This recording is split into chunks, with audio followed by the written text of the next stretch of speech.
সুরিলাইনাই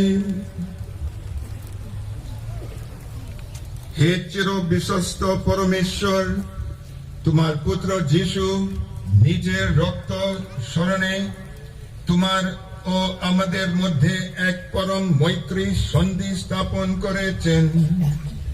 অনুনয় করে তোমায় অন্যায় ও ধর্মের হাত থেকে আমাদের মুক্ত করার জন্য নিজের দেহ রক্তকে নিষ্কলুষ এক বলিরূপে তোমার কাছে উৎসর্গ করেছেন।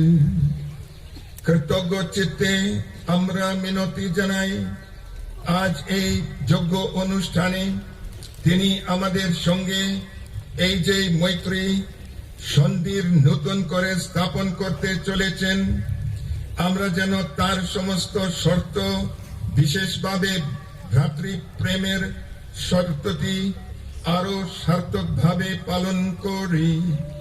একে অন্যের সঙ্গে মৈত্রী বন্ধন যেন আরো দৃঢ় করে তুলি। বরফ মনুষ্যই মুথুম জাক নাতই নিনি সংদারি সাজলা ক্রস্ন ইয়াচাক থুম হনই খা চং নাই